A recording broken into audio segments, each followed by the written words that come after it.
Et voilà, c'est la question de l'immigration, par exemple, et il y a des gens qui sont dans notre groupe que j'aurais jamais côtoyé. Il y a des, tu vois, de skinhead, il y a une personne qui, et lui-même laisse cette question-là de côté parce que on se rend compte que c'est pas la question centrale en fait, qu'il y a une injustice dans tous les cas au niveau social, au niveau financier, et que notre ennemi il vient pas de la question de l'immigration, mais voilà du financier et justement l'immigration. Je crois qu'il y a une prise de conscience au niveau de ça, c'est que c'est un facteur de division et qu'ils ont largement appuyé sur ce facteur-là depuis des années et des années pour nous diviser, au-delà même des classes. Samuel Ayat. Je pense que là, on est quand même au cœur de quelque chose qui pose problème. Heureusement que c'est pas c'est pas l'immigration qui pose un problème. C'est le fait que du coup, vous traitez pas une question. Du fait que vous essayez, que vous voulez rassembler un maximum, mais que du coup la question du racisme, la question de l'existence en France d'un racisme structurel, la question de, et puis pas seulement celle-ci, mais de tout un ensemble de questions sont tout simplement pas traitées parce que effectivement, et ça c'est quelque chose je pense qui est là dès le départ, puisque l'idée c'est d'être inclusif un maximum, on s'appuie sur quelque chose qui est commun, mais c'est toujours la question de commun acquis.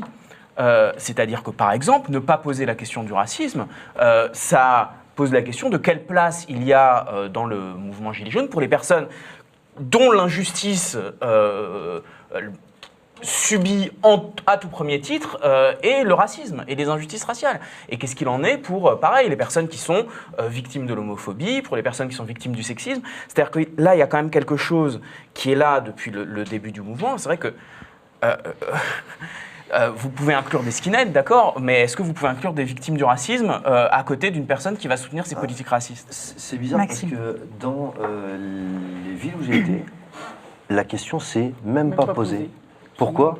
Parce que dans tous les lieux où j'ai été, où il y avait des rassemblements, où il y avait des manifestations, il y avait des homosexuels, il y avait des Arabes, des Chinois, des Rouquins, des petits, des grands, des femmes, des hommes, des handicapés. Et tout le monde discutait ensemble sans se poser une seule fois la question de savoir mais c'est vrai qu'hier, en fait, j'étais raciste. Mais en fait, pourquoi j'étais raciste ? Parce que c'est une conséquence de ce qu'on m'implique tous les jours dans la vie.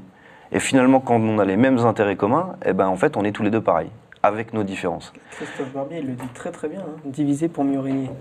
Il résume la chose. Si aujourd'hui, à Commercy, il ne parle pas du racisme ou d'autre chose, c'est parce que ça divise. Et c'est pas un problème. Il y en a de cette diversité-là, en plus, au sein du groupe. C'est pas un problème dans le groupe, mais vous pouvez dire que c'est un problème dans la société. Bien sûr. Aujourd'hui, est-ce que c'est le problème, c'est pas la priorité de la société ? Non. Et en fait, effectivement, ce sera une question peut-être qui a à traiter, mais si on est au moins d'accord sur la majorité des autres questions politiques, économiques et sociales, autant qu'on reste au moins unis sur cette question-là, parce qu'on sait qu'on est écrasé par la finance, et que les politiques, en plus, accélèrent le processus, et que la question de l'immigration, c'est une question qui divise, et que pour l'instant, c'est pas la question centrale. Non, c'est pas un problème, et on Ouais, a en 400 plus, personnes, et vous avez zéro problème non plus. Vous avez raison, Steven, c'est pas la question de fond de la société, c'est néanmoins la question qui était prioritairement mise en avant par un parti, le Front National, Rassemblement National aujourd'hui, qui arrivait quand même en deuxième position à l'élection présidentielle avec 10 millions de voix. Donc c'est pas non plus une question anecdotique. Ça, c'est le jeu de la division, c'est le jeu de la peur. C'est un parti qui malheureusement gagne des voix sur la division des gens, sur un truc où il n'y a même pas besoin de se diviser. Quand on a une table, il y a une personne d'origine africaine, une personne d'origine algérienne, une personne d'origine nordique et puis moi. Et on a tous les quatre une couleur différente et tous les quatre un genre différent. Ça ne nous empêche pas de discuter, ça ne nous empêche pas d'avancer ensemble, mais ça ne nous empêche pas d'avoir les mêmes problèmes à remplir un frigo, mettre de l'essence dans sa voiture, etc. Un problème devient un problème quand on pointe le doigt dessus. Et encore une fois, c'est un problème parce qu'on veut que ce soit un problème. Voilà. C'est sûr, on ne pourra jamais avoir zéro immigration. L'histoire est faite d'immigration. Mais pourquoi il y en a ? Pourquoi les pays africains veulent vivre mieux en Europe ? Voilà, c'est des conséquences.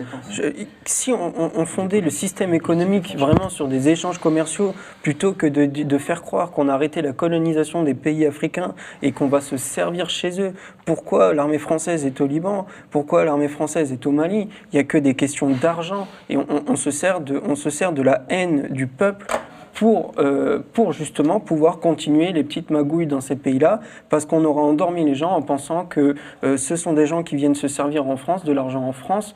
Je pense notamment au fait que quand un migrant arrive, il a des avantages qu'un SDF, par exemple, ne pourrait pas avoir. C'est un sujet qui divise, alors qu'il ne devrait pas diviser.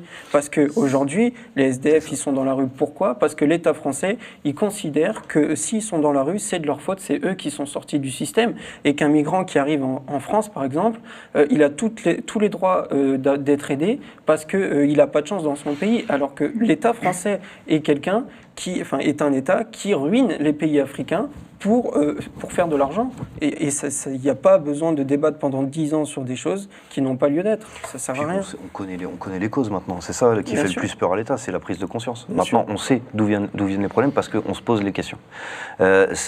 Aujourd'hui, celui qui touche des milliards essaye de faire croire à celui qui touche 1 300 € par mois que c'est celui qui a 500 balles par mois qui est la cause du problème. Alors que non, c'est celui qui touche des milliards la cause du problème et c'est celui qui fait gagner des milliards la cause du problème. En l'occurrence, la politique d'aujourd'hui, les politiciens d'aujourd'hui, quand ils signent des contrats qui vendent des armes à des pays qui bombardent des civils et qu'après on vient nous faire croire que l'immigré c'est le problème, non, le contrat qui a vendu des armes c'est ça le problème et c'est celui qui a signé ce contrat le problème. Et il n'y a pas que ça. Il y a l'exploitation du plutonium et de l'uranium en Afrique, il y a le franc CFA, il y a les forages des mines d'or, il y a les forages qu'il peut y avoir en Guyane, il y a le biocarburant de Guyane, etc. C'est tout des trucs qui détruisent la nature pour faire gagner de l'argent à des milliardaires. Et pendant ce temps-là, on nous dit que sur la balance, on ne peut pas donner de l'argent à des gens qui crèvent la dalle dans la rue. Voilà. Donc les causes des problèmes, on les connaît maintenant, on sait d'où ça vient. Et ceux qui signent ces papiers engagent leurs responsabilités et on voudrait qu'ils arrêtent d'engager la nôtre. Parce que dans les pays étrangers, on nous voit comme des colonisateurs, comme des feignants, parce que le français dans certains pays est vu comme un feignant. Faut pas le cacher aussi, hein, il y a du racisme anti-français à l'étranger, parce qu'on est mal perçu et à cause d'une politique qu'on n'a jamais voulu. Voilà. Nous, on veut régler les causes, pas les conséquences.